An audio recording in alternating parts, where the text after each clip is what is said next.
I grew up on this farm. My dad's uncle, I believe, had the farm at one time. My dad grew up here, and we were milking cows. I grew up on a dairy farm. He delivered milk house to house with glass containers, and that was part of my job as a little kid growing up.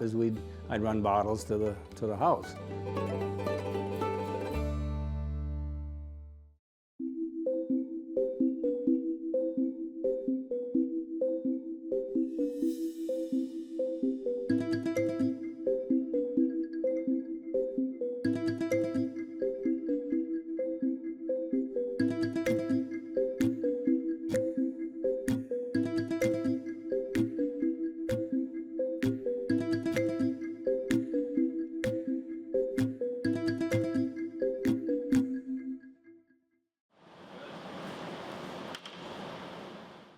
Dad wanted me to go to college. I'm the only one that went to college. And I happened upon the art studio. Of course, I took some art classes in high school, but as a fast track to a class through the art department. And they were throwing pots, and I thought, well, I can do that. I'm afraid to get dirty.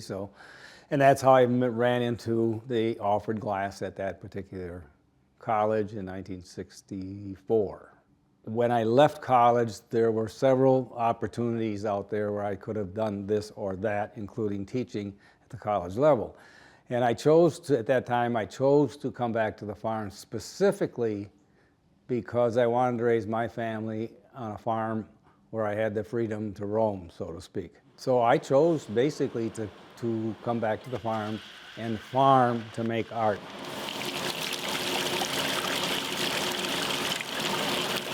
It's what I finally really did when I focused specifically on making art from a motif that I understand, or a symbol that I understand, which is the ear of corn.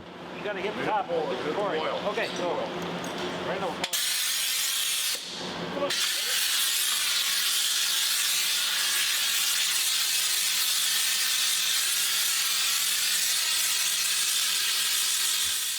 So the latter work that I'm making now, I have a piece called Primordial Shift.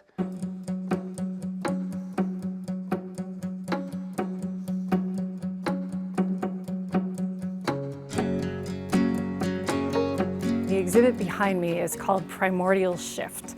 It's an amazing blown glass installation that gives our guests a chance to delve into genetic engineering, especially around corn. I mean, that was the original intent of the exhibit, but it's been an amazing opportunity to talk about genetic engineering, not just of crops, but of other organisms as well. Humans have been modifying crops for thousands of years, but in the past couple of decades, that's really sped up with the advent of some of the new technologies with genetic engineering.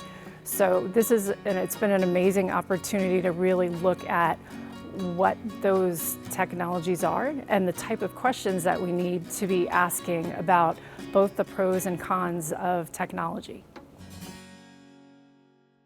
I planted my first genetically seed in 1995, and that's when I made the decision to make work strictly about agriculture and how it affects our world environment. When I started working, it took me a while to get into making something that would represent that whole concept. And so when I started making these very large pieces of corn, it's based on you make it larger for that shock reaction. If you make it big, people can't ignore it. So by doing so, I'm using that as a technique to make people think about what they're looking at. And a lot of the work that I do will have little small objects that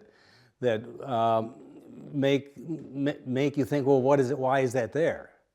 And there's several things that come into play with that. That's what art is supposed to do. This is part of a later piece called Corn Hanger Series, and the whole concept here is to take us back in time to an arrowhead, as hunter representing hunter or gatherer, as all of us are a part of that at one time. We have that same DNA. So this particular section is the kind of a mechanical part, this one and this one, and that represents the Industrial Revolution, which was a big jump from in history.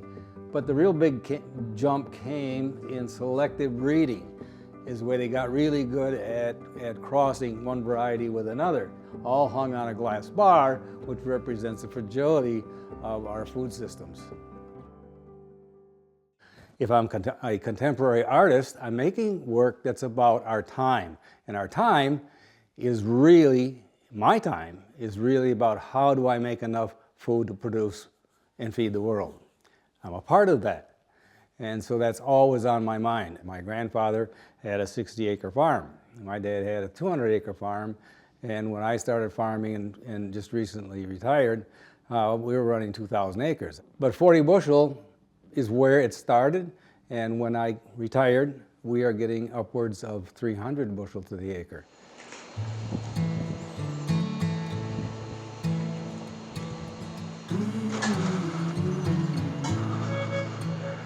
It is a very complicated situation to try to do both professions really well, but the time frame was right because farming is seasonal, and so I had this opportunity in the winter with the slow months.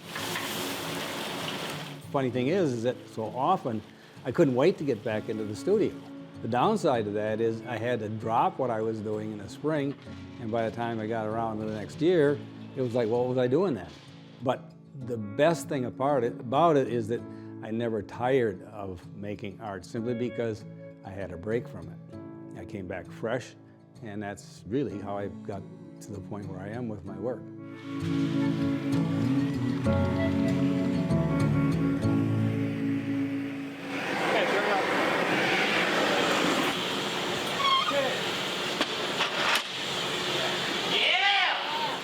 Thanks for watching The Arts Page. Please like, subscribe, and turn on notifications for more stories of art in our community.